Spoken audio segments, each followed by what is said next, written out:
And from what we learn, we're going to make changes and we will move forward. That's what we do. And so this is a good day. It's a good day. We train extensively for this type of contingency. And had we been on board, there could have been actions that we could have taken. This vehicle is a new level of automation that we've never seen before. And so what we're really doing is we're testing that automation, and that's why you have test pilots on board, especially for these early missions. That's our job. That's what we're trained to do. We are looking forward to flying on Starliner. We don't have any safety concerns. Everything on the ascent, all the systems that would keep us safe have functioned properly on the launch and currently on the vehicle. We're looking forward to all the test data, and we're looking forward to a landing at White Sands. Good morning from Starliner Mission Control in Houston. It's December 22nd, 2019, and we think this will be a day to remember. We have chosen the longest night of the year to bring Starliner home. Happy winter solstice to everyone. Starliner flight control teams have been working around the clock to get Starliner set up for a safe landing, and today is the day. The entire team here in the room is quietly watching, making sure all the systems continue to look good. And we see three main chutes. We see the red, white, and blue as Starliner descends. Base heat shield has jettisoned. That is the base heat shield falling away as planned. Airbags are inflating. And that is the last of the milestones, so now all that's left is for Starliner to float down to the surface of the desert. And Starliner touches down in the desert in New Mexico. An historic landing in White Sands, New Mexico concludes the first flight test of Boeing's Starliner spacecraft. The first time an American-made, human-rated capsule has landed on land. Congratulations, Starliner. Congratulations, indeed. This is my first spacecraft landing. It was incredible to see. We're so excited for the Boeing and NASA team, and the recovery forces today just did an incredible job. Yeah, we got a lot of data on the launch, the orbital portion of the flight. Being able to just watch the entire sequence from the ground on down was just fantastic. Really clean landing. We had a beautiful, amazing team all out here ready to support. Everybody was pumped. Everybody was cheering. It was spectacular. I mean, she's back. She's home. We are really, first and foremost, pleased with how this team came together. Flying a different trajectory, different aero shape. You can only test that at scale. That went terrific. Return is something that you can't really test. You got to put your heat shield on and go through the heat regime. Today we just had, it couldn't really have gone any better. The ground crews, Chris, Nicole, Mike, they're telling us there's hardly any charring, perfectly level on our airbags, and that bodes really well for reusability. From an overall perspective, we are just as pleased as we could be with the design.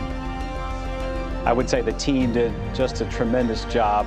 What you find sometimes is when you execute a flight differently than planned and a mission test flight differently than planned, that team comes together in a unique way. And the NASA team, the NASA engineers, the flight control team, the Boeing team working side by side to solve problems in real time, to come up with innovative solutions, to keep decisions ahead of them, and then to end up like today where we had a successful deorbit burn and entry and landing. If I look back at this year from a commercial crew perspective as a program, you know, we've had a tremendous year. With the holidays in front of them, they just did a tremendous job, and so my hat's off to them. So number one, congratulations. I know the last 48 hours have not been easy. So when you think about a mission like this or a test flight like this, when we think about this, launch, of course, is a big challenge that has to be overcome. That happened. Flying the spacecraft and making sure that the systems work, that happened. Entry, descent, and landing happened. We're going to get a lot of data, we're going to get a lot of information, but a lot of really, really good things happen on this test flight. It is also true that when things go wrong, that's when you learn how the teams work. I'm telling you, that was a thing of beauty. And everything that I've been told from the people that were in the room, decisions were made quickly, things happened that were not planned, and because of that, this test flight was actually very successful in so many ways. So thank you for all of your service to the country and all of your service to NASA. So thank you.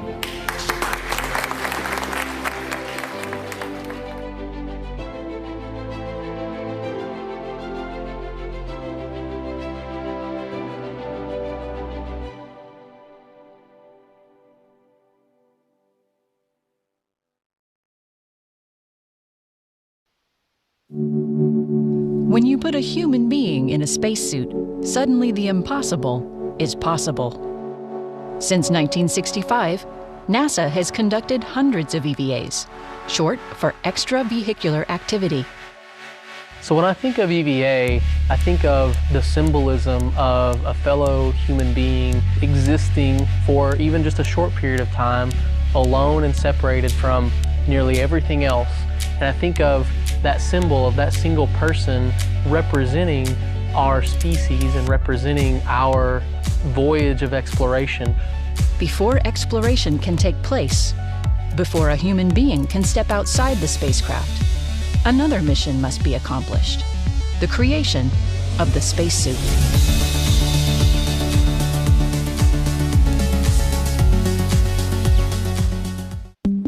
Throughout the history of EVA, NASA has sought to build the best spacesuit and tools to match the job required for the mission. For our suit engineers, this means designing, testing, and redesigning to get it right. During Gemini, our designers were faced with a tough challenge to create the very first U.S. spacesuits. Suits that would allow astronauts to work outside the spacecraft in low Earth orbit.